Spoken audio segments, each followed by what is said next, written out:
بسم اللہ الرحمن الرحیم۔ معراج کی سب قرب خداوندی عزیزان گرامی، ایک تو یہ قرب خداوندی تھا جو ابھی میں نے عرض کیا، اور ایک اور میرے نبی صلی اللہ علیہ وسلم کو قرب خداوندی حاصل ہوا کہ جب درمیان میں کوئی دوسرا نہیں تھا، اور وہ قرب میرے نبی کو معراج کی سب حاصل ہوا کہ ایک خدا بنانے والا دیکھ رہا ہے اور دوسرا محمد مصطفیٰ صلی اللہ علیہ وسلم بننے والا دیکھ رہا ہے۔ پھر ایسے کہہ لو کہ ایک قرب خاص میں ملانے والا دیکھ رہا ہے اور دوسرا قرب خاص میں جانے والا دیکھ رہا ہے۔ اب جب نور بنایا تو بھی دوسرا دیکھنے والا کوئی نہیں، اور جب عرش پر بلایا تو بھی دوسرا دیکھنے والا کوئی نہیں۔ عرش پر بھی ایک دیکھنے والا مصطفیٰ ہے اور دکھانے والا خدا ہے۔ جبرائیل علیہ السلام اس جگہ پر رک گئے کہ میں آگے نہیں جا سکتا۔ ارے آگے کیوں نہیں جا رہے؟ تم تو امام الملائکہ ہو، تم تو رسول الملائکہ ہو۔ تو جبرائیل علیہ السلام جواب دیتے ہیں، سرکار صلی اللہ علیہ وسلم میں ذرا برابر بھی آگے نہیں بڑھ سکتا، اس لیے کہ میں آپ صلی اللہ علیہ وسلم جیسا نہیں ہوں۔ جبرائیل علیہ السلام کا عقیدہ سنو کہ یا رسول اللہ صلی اللہ علیہ وسلم آپ جیسا نہیں ہوں۔ دونوں پوائنٹ غور سے سمجھو کہ اے محبوب صلی اللہ علیہ وسلم میں آپ کے ساتھ نہیں جا سکتا، اور اس لیے کہ میں آپ صلی اللہ علیہ وسلم کے جیسا نہیں ہوں، میں آپ صلی اللہ علیہ وسلم کو روکوں گا بھی نہیں، وہ اس لیے کہ آپ صلی اللہ علیہ وسلم میری طرح نہیں ہیں۔ بس فیصلہ ہو گیا کہ نبی صلی اللہ علیہ وسلم کو اپنے جیسا نہ کہنا، یہ عقیدہ ہے جبرائیل امین کا۔ نمبر 6 نکتہ بھائی اتنا تو فائنل ہو گیا کہ جبرائیل کا عقیدہ بھی یہی ہے کہ نبی ہمارے مثل نہیں ہیں۔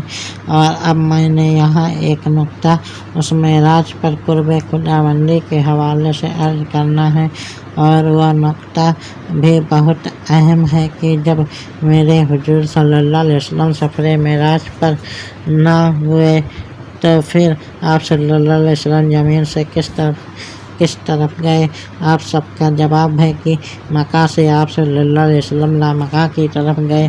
اب سوچنے کی بات ہے کہ یہ لامکہ کیا ہے؟ ویسے تو کہتے ہیں کہ لا کا معنی نہیں، مکان کا معنی کوئی جگہ، یعنی کہنے کو تو معنی ہوا کہ نبی صلی اللہ علیہ وسلم وہاں تشریف لے گئے جو لامکہ ہے، یعنی کوئی جگہ نہیں ہے۔ ارے یہ سب کیسے ہوا؟ دیکھو کہ جب میرے نبی صلی اللہ علیہ وسلم مکہ سے چلے تو مکہ کا ذکر ہوا، مسجد حرام سے چلے تو بھی جگہ کا ذکر ہوا، بلکہ یہ ذکر تو قرآن میں بھی ہوا، اور اس کے بعد جہاں پہنچے اس کا ذکر بھی قرآن میں ہوا، یعنی مسجد اقصی۔ اس کے بعد جہاں پہنچے اس کا ذکر بھی روایت میں ہوا، یعنی پہلے آسمان کا ذکر ہوا، دوسرے آسمان کا ذکر ہوا، تیسرے آسمان کا ذکر ہوا، چوتھے آسمان کا ذکر ہوا، پانچویں آسمان کا ذکر ہوا، چھٹے آسمان کا ذکر ہوا، ساتویں آسمان کا ذکر ہوا۔ لیکن پھر اس کے بعد ہم کہتے ہیں کہ رسول اللہ صلی اللہ علیہ وسلم مکہ تک پہنچے۔ ارے اگر وہ کوئی جگہ ہی نہیں تو پھر رسول اللہ صلی اللہ علیہ وسلم کہاں پہنچے؟ تو بس ابھی اسی سوچ میں پڑے ہوئے تھے تو کسی کہنے والے نے کہہ دیا، ارے سن۔ اس کے بعد جب محبوب صلی اللہ علیہ وسلم کے قرب خاص میں پہنچ گئے تو وہاں کے لیے لامکہ کا لفظ بولا گیا، اور اس لیے کہ رسول اللہ صلی اللہ علیہ وسلم اپنے سر کی آنکھوں سے اپنے رب کو دیکھا ہے، اور اللہ حدود و قیود سے پاک ہے، جسم و جسمانیت سے پاک ہے، شکل و اشکال سے پاک ہے، وقت و اوقات سے پاک ہے۔ تو بس مسئلہ حل ہو گیا کہ جہاں رسول صلی اللہ علیہ وسلم اپنے خدا کو دیکھا وہی تو ہے لامکہ، اس لیے کہ جس ذات کو دیکھا جا رہا ہے وہ حدود و قیود سے پاک ہے، تو پھر وہی لامکہ میں تھا۔ جہاں رسول صلی اللہ علیہ وسلم نے اپنے رب کو دیکھا اس کو تو لامکہ کہتے ہیں، اس لیے کہ مکہ تو کوئی جگہ کو کہتے ہیں اور اللہ تو جگہ سے پاک ہے، اس لیے جہاں رسول اللہ صلی اللہ علیہ وسلم اپنے رب کو دیکھا اسی کو تو لامکہ کہتے ہیں، اس لیے کہ لامحدود کی حد ہو نہیں سکتی، لامتناہی کی انتہا ہو نہیں سکتی۔ تو جہاں اس لامحدود کو دیکھا تو اب بات لامحدود کی تھی، تو وہاں یہ بولا گیا کہ صلی اللہ علیہ وسلم لامکہ تک پہنچے۔ عزیزان گرامی، اب سوال یہ بھی تو دیکھنا ہے کہ وہ رسول اللہ صلی اللہ علیہ وسلم جب لامکہ میں خدا کو دیکھ رہے تھے تو اس وقت آپ صلی اللہ علیہ وسلم خود کہاں تھے؟ ارے اسی لامکہ میں میرے نبی صلی اللہ علیہ وسلم ہی تو تھے جبکہ وہ خدا کو دیکھ رہے تھے، اس لیے کہ وہاں جلوہ خدا تھا۔ لامحدود کے جلوے کے لیے جہاں جلوہ کروا دیا گیا وہی مقام تو ہے لامکہ کا۔ ارے جب تک رسول صلی اللہ علیہ وسلم مکہ میں تھے ہمیں معلوم تھا کہ وہ نبی صلی اللہ علیہ وآلہ وسلم ہیں، ہمیں معلوم تھا کہ وہ رسول صلی اللہ علیہ وآلہ وسلم ہیں، ہمیں معلوم تھا کہ وہ عبداللہ کی جان ہیں، ہمیں معلوم تھا کہ وہ آمنہ کے لال ہیں، ہمیں معلوم تھا کہ وہ فخر المرسلین صلی اللہ علیہ وآلہ وسلم ہیں، ہمیں معلوم تھا کہ وہ رحمت للعالمین صلی اللہ علیہ وآلہ وسلم ہیں۔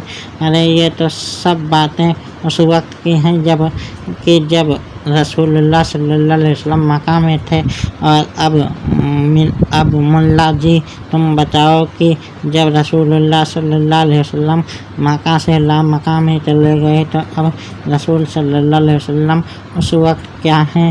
ہاں میرا یہ سوال ہے کہ جتنی دیر تک رسول اللہ صلی اللہ علیہ وسلم لامکہ میں رہے اتنی دیر تک خود رسول صلی اللہ علیہ وسلم کیا تھے؟ آپ صلی اللہ علیہ وسلم مکہ میں کیا ہے؟